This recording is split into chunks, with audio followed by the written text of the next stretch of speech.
ഒരു കാലത്ത് IPL-ൽ കേരളത്തിന്റെ മുഖമായിരുന്ന കൊച്ചി ടസ്കേഴ്സ് കേരള വീണ്ടും മത്സരത്തിലേക്ക് മടങ്ങിയെത്തുമെന്ന ചില വാർത്തകൾ വരുന്നുണ്ടല്ലോ. അങ്ങനെ കേരളം വീണ്ടും IPL-ന്റെ ഭാഗമാവുകയാണോ?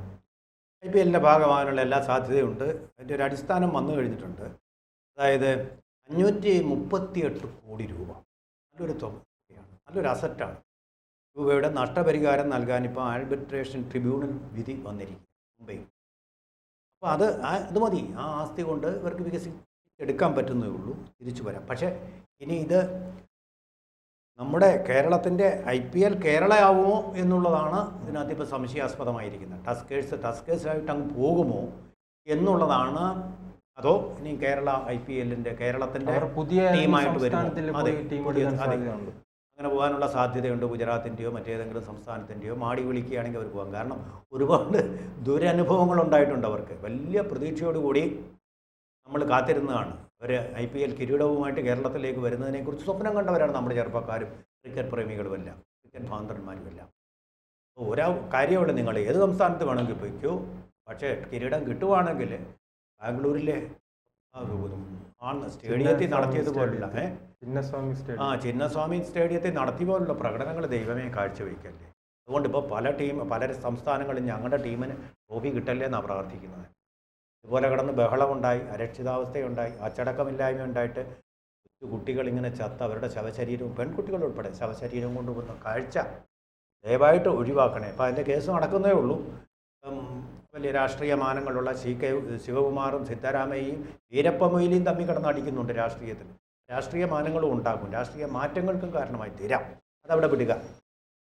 പക്ഷേ നമ്മളിത് ഓർക്കേണ്ട കാര്യം, കേരളത്തിലെ ഈ IPL-ന്റെ പങ്കാളിത്തം തന്നെ വലിയ ഒരു വിവാദം ഉണ്ടാക്കിയിട്ടുണ്ട്. കേരളത്തിലെ ഏറ്റവും വലിയ കരിസ്മാറ്റിക് ലീഡറായിട്ടുള്ള ശശി തരൂരിനും ഇതിനകത്ത് നഷ്ടം സംഭവിച്ചിട്ടുണ്ട്.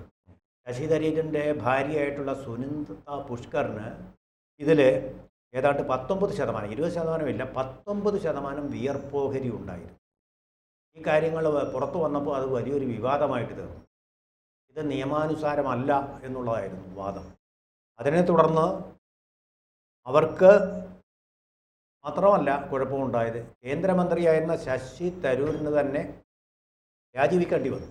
അങ്ങനെ വലിയൊരു രാഷ്ട്രീയ മാറ്റം ഉണ്ടാക്കാൻ സാധിച്ചു. അദ്ദേഹത്തിന് രാജിവെക്കേണ്ടി വന്നു. എന്ന് മാത്രമല്ല, ഈ സുനന്ദ പുഷ്കർ സൗജന്യ ഓഹരിയായിരുന്നത്, അത് ഓഹരി വേണ്ടെന്ന് വയ്ക്കുകയും ചെയ്തു, ഉപേക്ഷിക്കുകയും ചെയ്തു. അങ്ങനെ ഒരു ചരിത്രമുണ്ട്. നമ്മുടെ ടീമിന്, അന്നത്തെ ടീമെന്ന് പറഞ്ഞാൽ ചെറുപ്പക്കാരുടെ രോമാഞ്ചമാണ്, ഇന്നലകളുടെ രോമാഞ്ചമാണ്.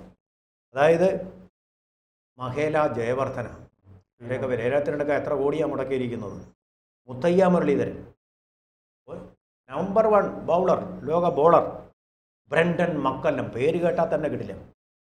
VVS ലക്ഷ്മണൻ പോരെ, ഇന്നലെയുടെ രോമാഞ്ചം. ബ്രാഡ് ഹോജ്, എനിക്കറിയില്ല ശരിക്കും അതിനെക്കുറിച്ച്. രവീന്ദ്ര ജഡേജ, നമ്മൾ പ്രകടനം എത്ര തവണ കണ്ട് രോമാഞ്ചം കൊണ്ടിട്ടുണ്ട്. തിസാര പെരേര, മോശമല്ല, ബാറ്റ് കൊണ്ട് അത്ഭുതങ്ങൾ സൃഷ്ടിക്കുന്ന മനുഷ്യനാണ്. RP സിംഗ്, ശ്രീശാന്ത്, നമ്മുടെ വിവാദങ്ങളുടെ നായകൻ. ശ്രീശാന്തിന് ഇനി ഒരു വരവുണ്ടാവില്ല, പ്രായവും കഴിഞ്ഞു.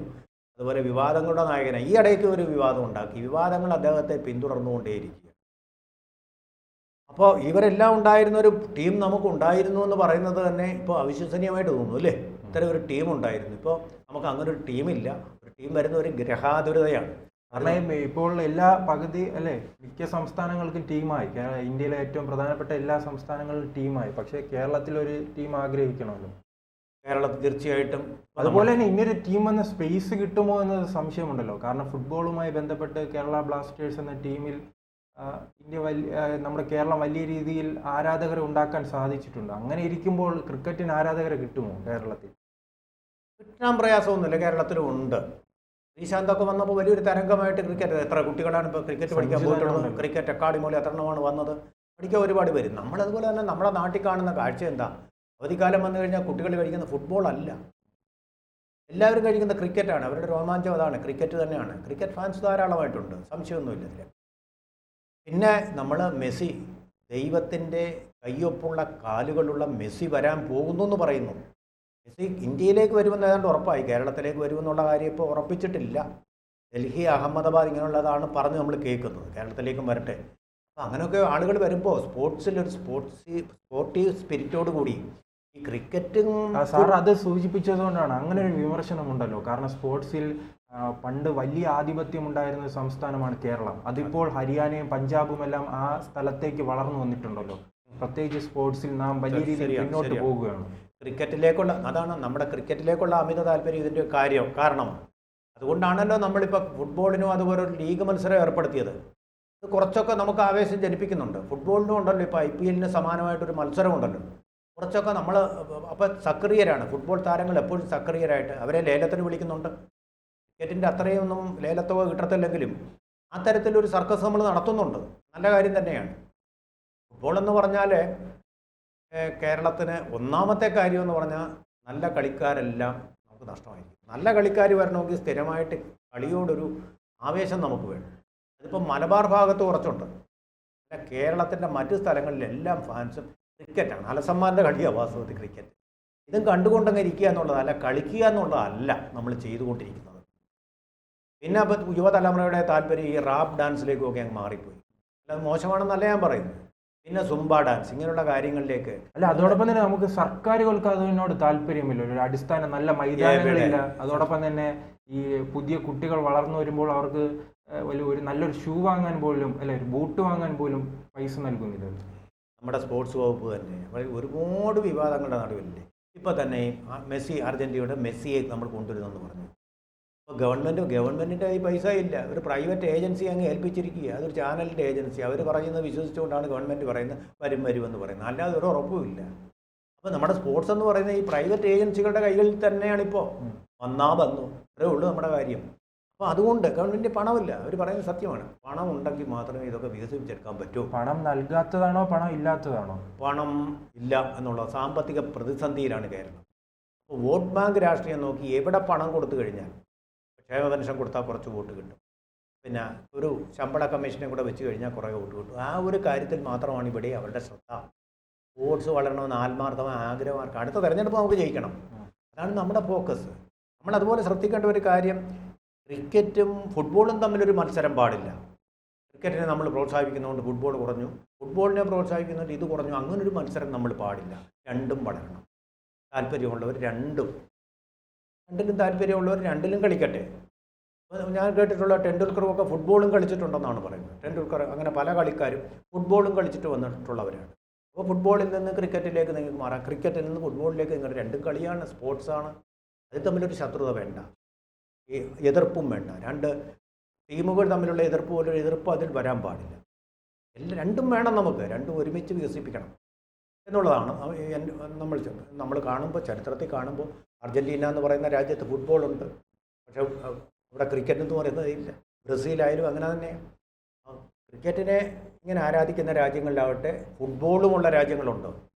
നോക്കൂ, ബ്രിട്ടൻ ഫുട്ബോളിലുമുണ്ട് ക്രിക്കറ്റിലും തുല്യ അല്ലേ? അവരെല്ലാത്തിലും വലിയ മികച്ച പ്രകടനം കാഴ്ചവെക്കാറുണ്ട്. ആ തരത്തിലുള്ളൊരു സമഗ്രമായിട്ടുള്ളൊരു വളർച്ച നമുക്ക് വേണമെന്നുള്ളതാണ് എൻ്റെ ഒരു തോന്നൽ. അത് നീതിയിൽ അധിഷ്ഠമായ, നമ്മുടെ സ്പോർട്സ്മാനോ അല്ലെങ്കിൽ അതിൻ്റെ എക്സ്പെർട്ട് ആയതുകൊണ്ടല്ല, നീതിയിൽ അധിഷ്ഠിതമായിട്ടുള്ള ഒന്നാണ്. എല്ലാത്തിലും നമ്മൾ സാർ ഈ മെസ്സിയുടെ കാര്യം സൂചിപ്പിച്ചത് സമാനമായാണ്. അതുപോലെയാണ് ഈ ക്രിക്കറ്റ് ടീം. നമ്മുടെ ഒരു ടീം വരികയോ ഒരു ഫുട്ബോൾ ടീം വരികയോ ചില മത്സരങ്ങൾ സംഘടിപ്പിക്കാനുള്ള അങ്ങനെ ഒരു സംഘടിപ്പിക്കാൻ ഒരു കഴിവ് കേരളത്തിന് കുറവാണോ? ഞാൻ പറയാം, ബെയ്ജിങ് ഫൂട്ട് പോലുള്ള നമ്മളെ ആവേശം ജനിപ്പിച്ച ആൾക്കാരുണ്ട്. ഇപ്പോൾ അതുപോലെ തന്നെ മെസ്സി വന്നു കഴിഞ്ഞാൽ അല്ല, സംഘടിപ്പിക്കാൻ ഒരാളെ കുറവുണ്ടല്ലോ. ഒരു സർക്കാരിന് ആരാ ചെയ്യേണ്ടത്? നമ്മുടെ സ്പോർട്സ് അതോറിറ്റികളല്ലേ ചെയ്യേണ്ടത്. അവർ ചുക്കും ചെയ്യുന്നില്ല. അതാണ് എൻ്റെ പണമില്ല. ഫണ്ട് കൊടുത്തിട്ടല്ലേ അവർക്ക് ചെയ്യാൻ പറ്റൂ. അതാണ് ഞാൻ പറഞ്ഞത്, പണത്തിൻ്റെ കാര്യം പറഞ്ഞത്. അതുവഴിയാണല്ലോ ഇത് ചെയ്യേണ്ടത്. അതിനുള്ള ഉപകരണങ്ങൾ, ടൂൾസ് ആണല്ലോ അത്. പണമില്ല, ഫണ്ടില്ല, അവരുടെ ശമ്പളം മാത്രം, പിന്നെ കാറ്, ഇതൊക്കെയാണ് അവരുടെ പണത്തെ. ഫണ്ടില്ലെങ്കിൽ അഴിമതി കഥകൾ പലപ്പോഴും പുറത്തു വരുമല്ലോ. ധാരാളം അഴിമതി നടക്കുന്നുണ്ട്. നിയമനങ്ങളിൽ തന്നെ അഴിമതിയല്ലേ, നെപ്പോട്ടിസം അല്ലേ, തങ്ങൾക്ക് ഇഷ്ടപ്പെട്ട ആൾക്കാരെ വയ്ക്കുക എന്നുള്ളതല്ലേ. അവിടെ തന്നെ സ്പോർട്സിൻ്റെ ആയുസ് തീർന്നു. അല്ലെങ്കിൽ കേണൽ ഗോദവർമ്മ രാജയെ പോലുള്ള ആൾക്കാർ നമുക്ക് വേണമായിരുന്നു. അങ്ങനെയില്ല. അതുപോലെ തന്നെ ബെയ്ജിങ് ഫൂട്ടിയെ പോലെയുള്ള ആൾക്കാരെ, നമ്മൾ ഇന്ത്യക്കാരെ തന്നെ അർജന്റീനയെ കൊണ്ടുവരുന്നത് സ്ഥിരമായിട്ട് ഇവിടെ കേരളത്തിലേക്ക് കൊണ്ടുവരികയൊക്കെ ചെയ്യണമായിരുന്നു. അങ്ങനെയുള്ള കാര്യങ്ങളൊന്നും നടന്നിട്ടില്ല. നമുക്ക് ഫുട്ബോളിനോട് വലിയ പ്രേമമില്ലെന്നുള്ളതാണ് സത്യം.